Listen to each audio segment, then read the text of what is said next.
Assalamualaikum warahmatullahi wabarakatuh. Kepada semua mahasiswa baru STE Pelita Nusantara, kita berjumpa pertama kali pada mata kuliah, yaitu mata kuliah baru, yaitu ekonomi mikro. Sebelum mata kuliah ini kita bahas lebih dalam, saya ucapkan salam jumpa melalui daring dan salam kenal. Nama Bapak adalah Khalid Farid, SEMM.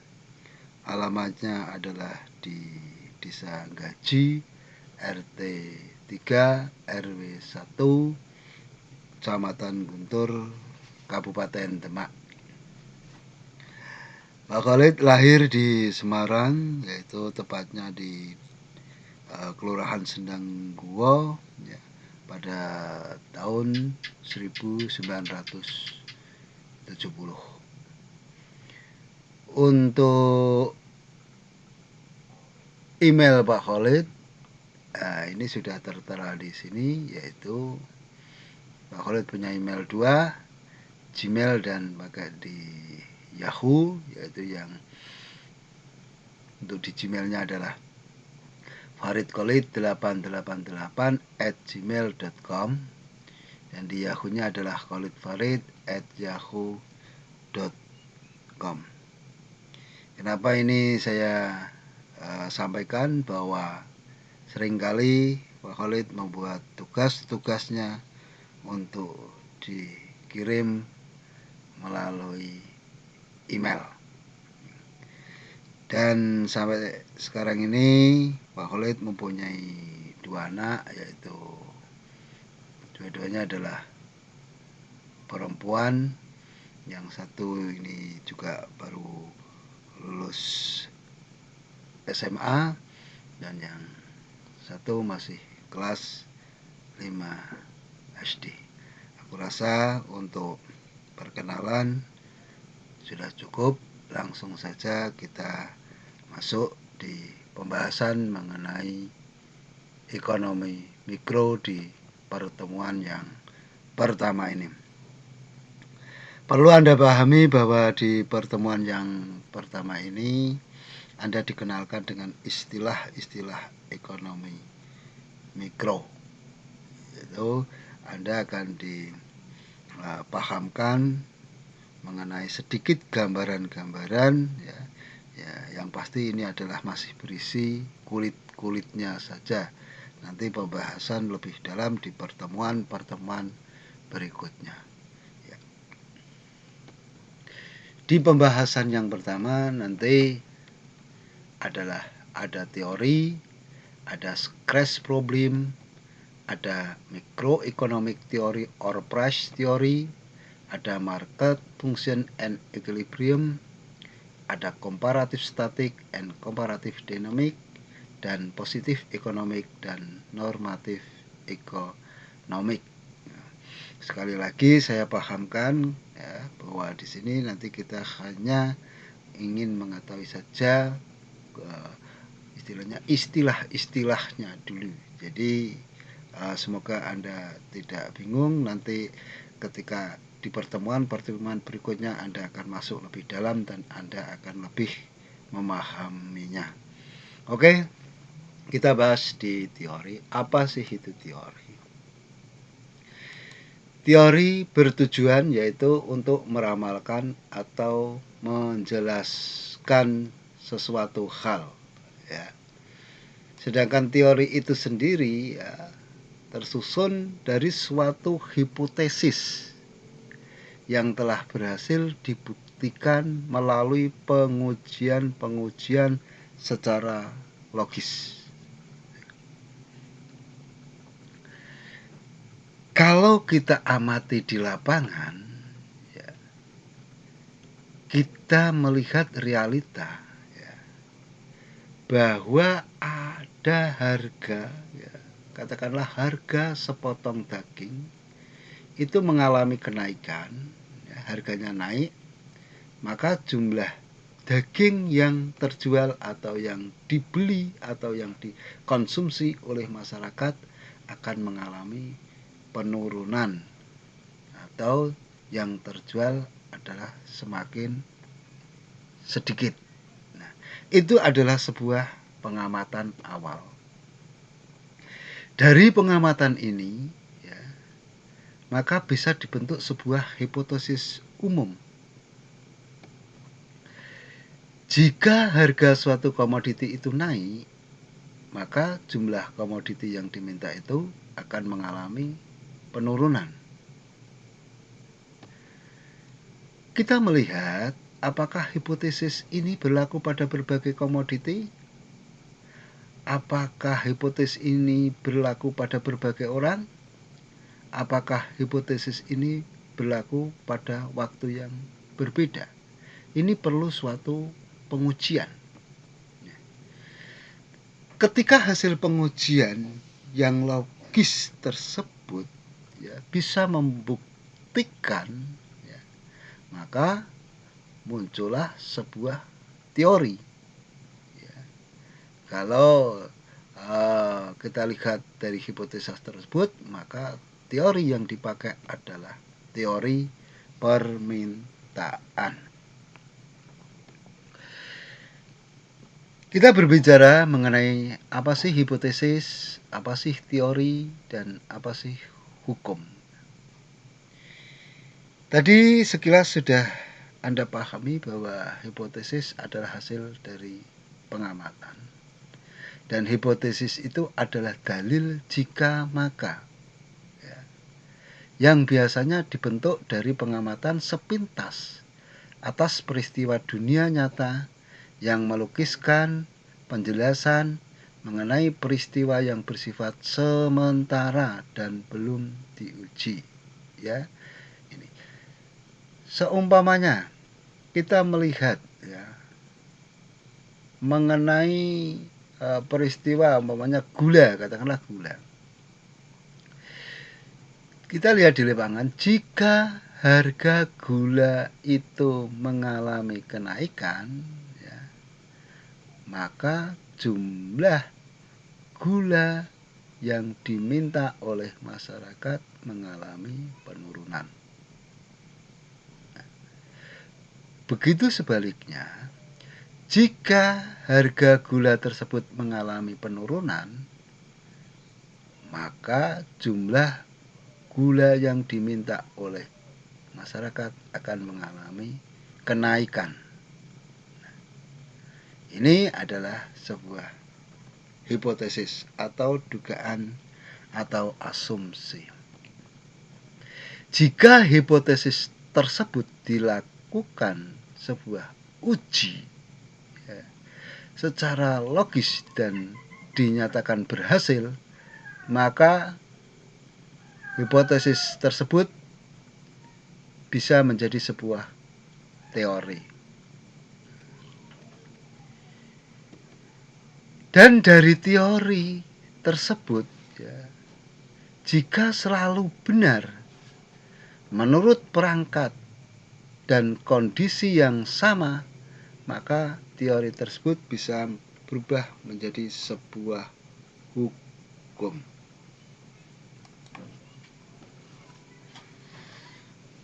Selanjutnya, pembahasan selanjutnya yaitu mengenai sketch problem. Sketch problem merupakan perkataan langka sketch. Ini berhubungan erat dengan kata terbatas atau ekonomis. Sebagai lawan dari kata tersebut adalah tidak terbatas atau bebas. Kelangkaan merupakan masalah pokok setiap perekonomian masyarakat. Secara garis besar perlu Anda pahami dengan munculnya ilmu ekonomi ini, karena memang kita pahami bahwa di dunia ini adalah semuanya serba terbatas. Ya. Maka ilmu ekonomi inilah nanti yang menguraikan keserba terbatasan itu untuk bisa difungsikan sebagaimana semestinya. Sumber daya ekonomi yang terdiri dari berbagai labor, yaitu tenaga kerja, kapital yaitu modal, land, tanah, dan entrepreneurship. Ya. Semua sumber daya tersebut itu adalah terbatas atau langka. Maka masyarakat di dalam perekonomian akan menghadapi permasalahan yaitu untuk menyelesaikan keterbatasan tersebut supaya bagaimana bisa difungsikan ya, sebagaimana bisa difungsikan sebagaimana mestinya ya. Jadi tidak sembarangan. Oke. Permasalahan yang akan muncul dari perekonomian adalah apa yang harus diproduksi. Jadi kita harus betul pandai-pandai kita menyikapi ya. Jadi kita nanti tidak sembarangan ya untuk memproduksinya. Terus selanjutnya kita akan dihadapkan pada bagaimana memproduksinya. Setelah apa yang harus diproduksi kita pahami dulu, maka bagaimana harus memproduksinya. Nah, ini juga perlu juga pemikiran yang baik, ya, serius, yang tepat. Nah, ini bagi nanti Anda sebagai calon seorang ekonom, Anda harus bisa memahami akan hal ini dan harus bisa menyelesaikan dengan baik dan tepat. Setelah bagaimana memproduksi, maka akan dihadapkan lagi pada problem, yaitu untuk siapa barang tersebut diproduksi. Jadi kita capek-capek memproduksi barang, tetapi kita kalau tidak paham tentang hasil produksi kita, yaitu untuk siapa, maka yang terjadi adalah kesalahan dalam memproduksi. Oke, kita masuk lebih dalam lagi. Apa yang harus diproduksi? Ini menunjuk pada barang dan jasa serta jumlah masing-masing yang harus diproduksi oleh perekonomian. Karena sumber daya bersifat langka atau terbatas ya. Tidak ada perekonomian yang dapat memproduksi barang dan jasa sebanyak yang diinginkan oleh semua anggota masyarakat. Tambahan satu barang atau jasa berarti penurunan barang atau jasa lainnya. Oleh karenanya setiap masyarakat harus memilih secara tepat barang atau jasa mana yang harus diproduksi dan berapa banyak masing-masing diproduksi. Jadi di sini Anda dihadapkan pada sesuatu hal bahwa barang tersebut adalah bersifat langka, maka Anda harus betul-betul tepat barang apa yang harus diproduksi. Suatu contoh, andai kata Anda adalah seorang pengusaha buku umpamanya. Buku itu terbuat dari sebuah pohon. Ya. Berarti padahal pohon itu bisa digunakan selain untuk pembuatan kertas atau buku juga bisa dipergunakan yang lainnya. Katakanlah bisa untuk ya alat-alat bangunan umpamanya ya. Terus atau bisa digunakan untuk yang lain, umpamanya untuk buat sebuah peti kemas ya, atau peti-peti itu ya, itu katakanlah semacam itu. Jadi ketika Anda sudah memutuskan untuk membuat buku, maka Anda harus pahami karena satu buah buku itu berarti harus mengorbankan pohon. Padahal pohon itu ya seharusnya bisa digunakan untuk yang lainnya. Nah, maka Anda untuk memutuskan membuat buku itu Anda harus tepat seberapa banyak buku itu yang harus diproduksi. Nah, sehingga jangan sampai bahwa kita akan kelebihan produksi dan produksi itu tidak diterima nanti sesuai dengan permintaan pasar, maka yang terjadi adalah sesuatu hal yang tidak berguna. Terus bagaimana memproduksi? Di sini mengacu pada pilihan kombinasi faktor produksi ya. faktor produksi di sini adalah suatu kemasan sistematis ya dari sebuah sistem kerja. Dari sebuah sistem kerja, dari mana Anda bisa mengkombinasikan seberapa banyak tenaga kerja yang harus Anda butuhkan, seberapa banyak modal yang Anda butuhkan, berapa keahlian yang dibutuhkan sesuai dengan produksi Anda, ya, modalnya berapa. Ini harus betul-betul kombinasi yang secara tepat. Nah, apabila ini tidak tepat, maka yang terjadi adalah kelebihan akan faktor produksi sehingga tidak berguna. Maka yang terjadi adalah ya biaya produksi membengkak. Padahal kalau sistem ekonomi kita harus bisa bagaimana menekan, meminimalisir biaya yang terendah ya. Jadi efektif dan efisien. Terus untuk siapa barang tersebut diproduksi? Ini menunjuk pada bagaimana output total itu akan dibagi di antara konsumen ya. Karena barang dan jasa tadi adalah bersifat langka dalam setiap perekonomian, maka tidak ada masyarakat yang dapat memuaskan semua keinginan dari semua anggotanya ya.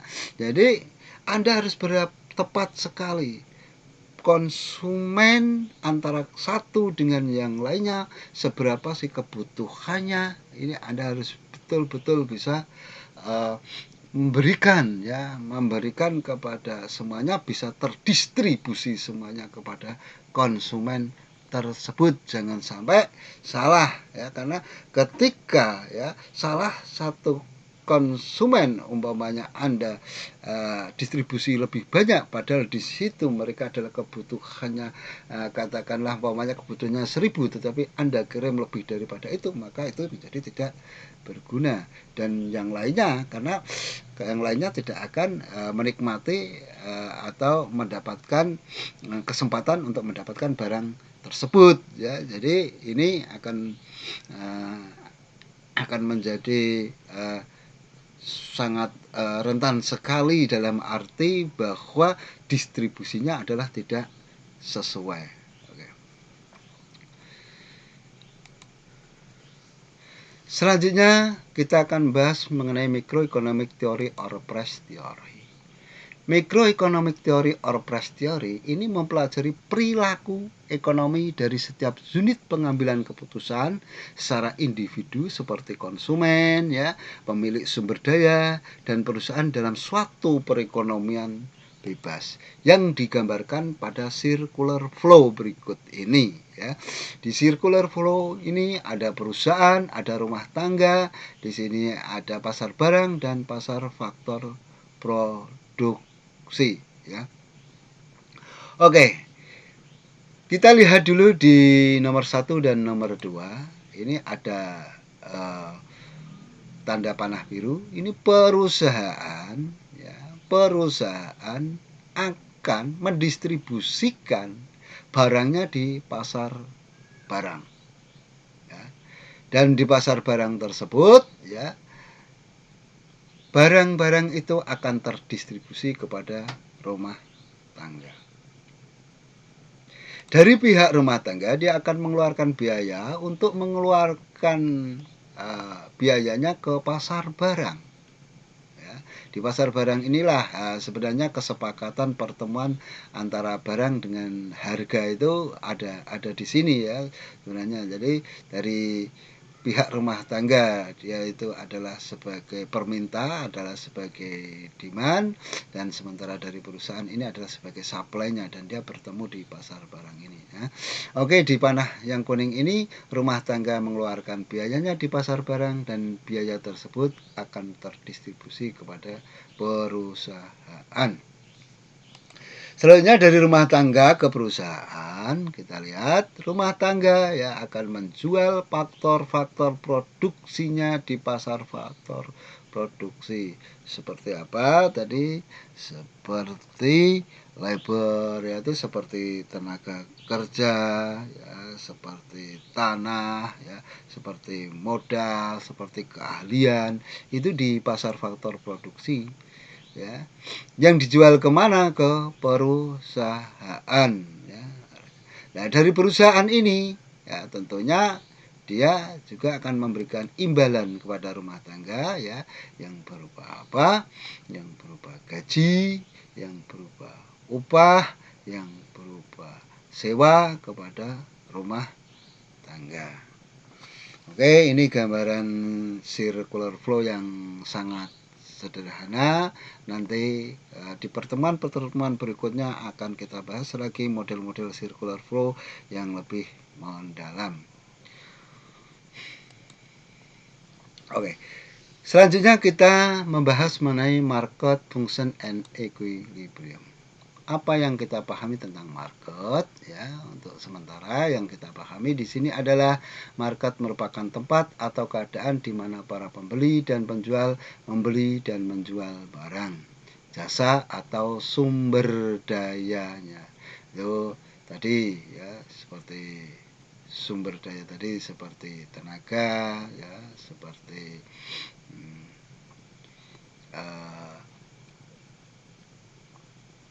modal gitu ya, di situ ya. Oke. Fungsinya apa? Menunjukkan hubungan antara dua atau lebih variabel. Sementara equilibrium, yaitu equilibrium ini nanti akan kita juga bahas lebih dalam. Ini sebenarnya pertemuan antara titik pertemuan antara penjual atau pembeli, atau kalau di mikroekonomi ini nanti ada istilah supply dan demand ya. Ini mengacu kepada kondisi pasar yang sekali dicapai dan cenderung untuk bertahan. Misalkan bahwa, nah ini hal lain adalah ceteris paribus. Ceteris paribus ini adalah sesuatu hal nanti sesuatu hal yang dianggap konstan. Ini adalah fungsi daripada pengaruh-pengaruh ya, pengaruh-pengaruh. Nah, ini nanti kita bahas di pertemuan-pertemuan selanjutnya mengenai ceteris paribus ya. Oke. Katakanlah FD. FD di sini adalah fungsi demand. Yaitu demand adalah permintaan. Fungsi daripada permintaan ya, di mana QD kuantitas demand atau jumlah komoditi yang diminta. Ya. QD ini jumlah komoditi yang diminta sama dengan katakanlah 6.000 min 1.000 P. P ini adalah price, harganya ya. Maka yang terjadi adalah ya, untuk soal ini ya, di sini disuruh Anda mencari cara schedule permintaannya. Lantas buatlah kurva permintaannya. Nah, Anda belum sama sekali tahu apa sih itu schedule, apa itu kurva. Anda tahu-tahu disuruh mencari schedule permintaan dan kurva permintaan. Sekali lagi saya tekankan bahwa ini masih dalam bentuk pengenalan-pengenalan ya, sehingga Anda pahami secara perlahan-lahan. Nanti di pertemuan-pertemuan berikutnya Anda akan lebih paham mengenai materi ekonomi mikro secara keseluruhan. Oke, kita ikuti dulu. Carilah schedule permintaan dan buatlah kurva permintaan. Nah, jika ini sebagai analisisnya, jika P-nya adalah 1 ya, ketika kita masukkan di dalam rumus tadi, GD sama dengan 6.000 min 1.000 kalikan 1, maka GD-nya adalah 5.000. Nah, ini sebagai bentuk gambaran awal bahwa jika P-nya adalah 1, maka GD-nya adalah 5.000. Ini memberikan suatu gambaran bahwa P itu adalah harga, maka ketika harganya adalah 1, maka QD-nya adalah barang yang diminta itu sejumlah 5.000 ya. Harganya 1, jumlah barang yang diminta adalah 5.000. Selanjutnya, jika P-nya adalah 2 ya, ketika kita masukkan di dalam rumusnya adalah QD sama dengan 6.000 min 1.000 dikalikan 2, maka QD-nya adalah 4.000. Ini juga memberikan suatu gambaran bahwa ketika harganya adalah 2, maka barang yang diminta adalah sejumlah 4.000. Dari dua gambaran ini ya, Anda bisa memahami ya, loh kok P-nya ketika sama dengan 1 itu barang yang diminta 5.000, P yang 2 kok menjadi 4.000. Inilah nanti di permintaan itu nanti akan Anda pahami lebih jelas bahwa ada suatu gambaran ketika P-nya itu mengalami kenaikan, ya, P-nya harganya mengalami kenaikan, maka barang yang akan dibeli, barang yang akan diminta, barang yang akan digunakan untuk dikonsumsi oleh masyarakat, bagi masyarakat tersebut justru mengalami penurunan, ya. Oke. Jawaban di skedul permintaan kita lihat di atas ini ada gambar skedul, ya, kita lihat di P-nya, ya. Ketika P-nya 1 kidinya 5.000, ketika P-nya 2 kidinya 4.000, ketika P-nya 3 kidinya 3.000, ketika P-nya 4 kidinya 2.000, ketika P-nya 5 kidinya 1.000, dan ketika P-nya 6 kidinya 0, ya. Kita lihat posisi P, ya. Posisi P terus mengalami kenaikan, ya. Harga terus mengalami kenaikan. Yang terjadi adalah kidi barang yang diminta justru mengalami penurunan. Inilah permintaan. Kalau kita lihat di kurvanya, ya, kita lihat ketika P-nya 1 kidinya 5.000, maka posisinya ada di titik E, ya. Ketika P-nya 2 kidinya 4.000 di posisi D, ketika P-nya adalah 3 kidinya 3.000 di posisi titik C, dan ketika P-nya 4 kidinya 2.000 di posisi B, dan ketika P-nya adalah 5 dan kidinya 1.000 posisi di titik A, dan ketika P-nya 6 dan kidinya 0, yaitu tepat di garis vertikal posisinya ketika P-nya adalah 6, lurus, tegak, lurus. Oke.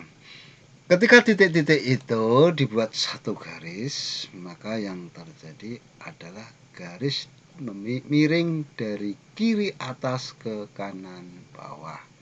Inilah model kurva permintaan.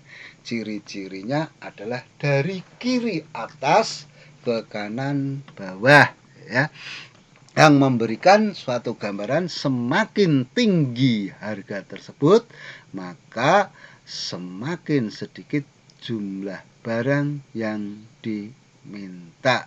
Ini, ya. Jadi modelnya adalah berbanding terbalik. Ya. Oke, kita lanjut. Misalkan bahwa hal lain ceteris paribus, Fs ini berarti fungsi supply atau penawaran, ya. Yang tadi FD adalah fungsi demand, yaitu permintaan, yang sekarang Fs yaitu fungsi supply atau penawaran. Qs adalah jumlah barang yang ditawarkan, ya. Sama dengan katakanlah 1000 pp tadi adalah price, harganya, ya. Kita pahami dari sini muncul suatu pertanyaan adalah cari skedul penawaran dan buatlah kurva penawaran, ya. Sekali lagi, Anda masih bertemu pertama kali sudah disuruh untuk mencari skedul penawaran dan disuruh untuk membuat kurva penawaran.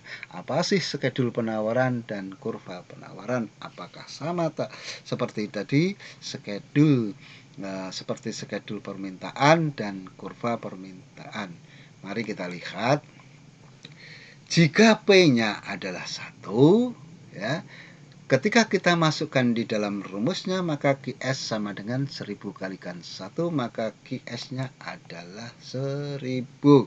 Di sini perlu Anda pahami bahwa P-nya berarti sama dengan 1, berarti ketika harganya 1, barang yang ditawarkan adalah sejumlah 1000, ya. Terus kita lihat ketika P-nya adalah harganya adalah 2, ketika kita masukkan dalam rumus, maka jumlah yang ditawarkan adalah sebanyak 2000. Nah, dari sini kita bisa melihat bahwa P-nya mengalami kenaikan dari 1 ke 2. QS-nya kita lihat 1000 menjadi 2000. Ya. Berarti kalau P-nya naik, berarti QS-nya juga ikut naik di sini. Berbeda tadi dengan demand. Kalau demand P-nya naik, justru barang yang diminta mengalami penurunan. Tapi di sini ketika harganya naik, maka barang yang ditawarkan justru akan semakin naik, gitu ya. Oke, kita lihat schedule-nya. Ya. Ketika P-nya 1 QS-nya adalah 1000, ketika P-nya 2 QS-nya 2000, ketika PS-nya 3 QS-nya 3000, ketika P-nya 4 QS-nya adalah 4000, ketika P-nya 5 QS-nya adalah 5000, dan ketika P-nya 6 QS-nya adalah 6000. Dan posisinya adalah ketika P1 QS 1000 adalah di posisi titik G, dan ketika untuk P-nya 2, QS-nya 2000, posisinya titiknya ada di H, dan P-nya 3, QS-nya adalah 3000, yaitu di posisi titik I, dan ketika P-nya 4, QS-nya 4000, posisi di titik J, dan untuk P-nya 5, QS-nya 5000 di posisi titik K, dan P-nya 6, QS-nya 6000 di posisi titik L, ya. Jika kita membuat kurvanya adalah semua garis-garis tersebut kita hubungkan. Yang terjadi adalah garis miring, yaitu dari kiri bawah ke kanan atas. Itulah ciri-ciri kurva penawaran, yaitu semakin ke arah kanan dia akan semakin tinggi. Oke.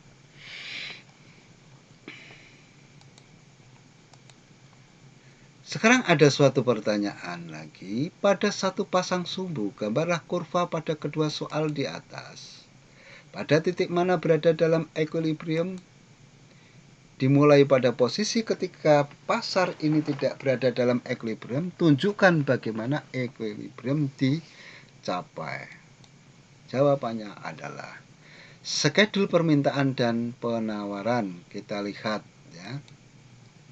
Tadi ketika kita gabungkan, ketika P1 QD 5000, QS 1000, ketika P-nya 2 QD-nya 4000, QS-nya 2000, ketika P-nya 3 QD 3000, QS 3000, ketika P-nya 4 QD 2000, QS 4000, ketika P-nya 5 QD 1000, QS 5000, dan ketika P-nya 6 QD-nya 0, QS-nya adalah 6000, ya. Nah, ketika kedua-duanya itu digabungkan, ternyata pada posisi P3 dan QD 3000 dan QS 3000 inilah yang dinamakan titik equilibrium. Titik bertemunya antara QD dan QS, ya. QD itu ya bersifat yaitu dia menginginkan yaitu harganya adalah cenderung berkeinginan untuk lebih rendah, karena ketika dia cenderung harganya lebih rendah, dia akan lebih banyak mengkonsumsi barang. Tetapi kalau QS dia mempunyai sifat yang berbeda. Kalau QS justru cenderung dengan harga yang tinggi, dia semakin banyak barang yang ditawarkan. Akhirnya kedua-duanya mereka bertemu di dalam pasar, yaitu posisinya adalah di titik equilibrium. Tepat ketika P-nya adalah 3, maka barang yang diminta dia adalah sembilan 3000 dan barang yang ditawarkan adalah 3000. Sementara di posisi kiri ini akan kelebihan permintaan, ya. Karena kita lihat di QD-nya ketika dia itu harganya 1, maka dia menginginkan 5000, tapi QS-nya nggak mau. Pada posisi 1 dia hanya bisa mau atau memproduksi jumlah 1000, maka ini adalah kelebihan permintaan. Begitu juga ketika di harga 2 QD-nya mintanya 4000, tapi QS nggak mau, dia hanya kekuatannya sebatas 2000, ya. maka inilah kelebihan permintaan. Kalau di posisi kanan ada kelebihan penawaran ya. Ketika harganya 4, si QS dia itu mau memproduksi sampai 4.000 ya, tetapi QD ya permintaannya hanya sebatas 2.000. Iku buka di harga 5 ya, dia posisinya adalah QS mau dia 5.000 karena memang semakin tinggi dia semakin senang untuk menawarkan, tetapi QD justru mengalami penurunan 11.000, maka dinamakan kelebihan penawaran. Kurvanya bagaimana? Ketika dua garis tersebut bertemu, maka yang terjadi adalah kita lihat posisi di mana P-nya adalah 3 dan QD-nya bertemu dengan QS-nya, yaitu di posisi Q-nya adalah 3.000 QD-nya, maaf ya. Sehingga di posisi titik tengah itulah dinamakan titik equilibrium yang ditandai dengan huruf E besar itu. Sementara pada posisi di atas itu adalah kelebihan penawaran dan di bawahnya itu adalah kelebihan permintaan. Oke, selanjutnya kita membahas mengenai comparative static and comparative dynamic. Comparative static ini mempelajari dan membandingkan dua atau lebih posisi equilibrium ya, tanpa memperhatikan periode transisi dan proses yang tercakup di dalam penyesuaian, yaitu di sini Anda pahami tanpa memperhatikan periode. Nah, padahal setiap periode ini selalu mengalami perubahan ya. Ini untuk comparative static. Bagaimana dengan komparatif dinamik? Ini membahas alur waktu dan proses penyesuaian itu sendiri. Ini ada penyesuaian ya. Jadi alur waktu atau perubahan ini dia bahas gitu ya. Jadi tidak seperti di statik ya.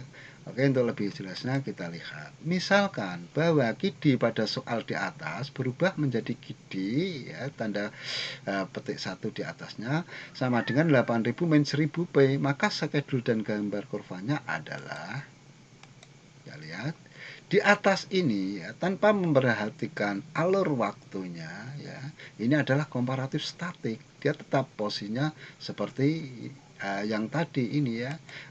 Untuk posisi 1 tetap 5.000 1000, posisi untuk 2 adalah 4.000 2000, dan posisi 3 adalah 3.000 3000, posisi 4-nya adalah 2.000 4.000, dan posisi yang 5 adalah 1.000 5.000, dan posisi 6-nya adalah posisi P6-nya adalah ketika QD-nya 0 dan QS-nya adalah 6.000. Lantas ya, kita lihat ya, untuk QS-nya ya ini adalah masih sama, tetapi QD-nya jadi yang mengalami perubahan ya, dari QD ke QD tanda petik 1 ya, gitu ya. Oke, kita lihat di QD-nya itu mengalami perubahan. Apa yang terjadi ketika rumusnya tadi berubah ya? Karena ini mengikuti alur waktu.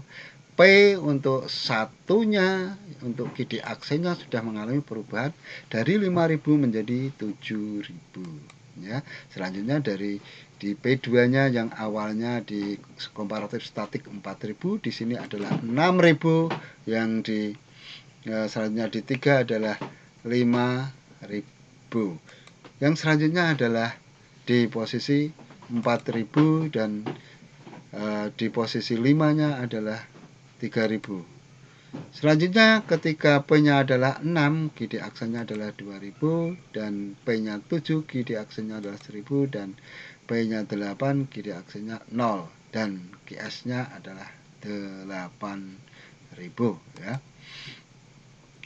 Di sini ada posisi titik keseimbangan yang mengalami perubahan pada dinamik ya. Untuk posisi statik tetap di 3.000 untuk QDQS-nya, dan di komparatif dinamik yaitu sudah mengalami perubahan P4 dengan QD aksennya 4.000, QS-nya adalah 4.000 ya. Untuk kurvanya bagaimana? Kita lihat. QS ini tidak mengalami perubahan sama sekali, maka kurva QS adalah tetap ya. Dan untuk QD di awal ini tadi adalah semacam ini, dan posisi untuk di vertikalnya adalah 6 dan di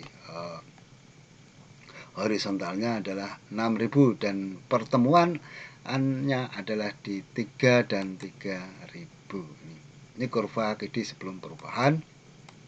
Dan untuk titik equilibriumnya maka di 3 ke 3000 yang tadi. Terus untuk yang dinamik bagaimana? Ini mengalami perubahan, ya. Perubahan kemana? Ke arah ke kanan. Ini jadi KD-nya, KD aksenya ada KD tanda petik 1 itu mengalami pergeseran, ya, pergeseran ke kanan. Yang terjadi adalah di sini kurva KD setelah mengalami perubahan dan titik equilibriumnya juga mengalami perubahan. Posisinya adalah P4 dan KD-nya adalah 4000.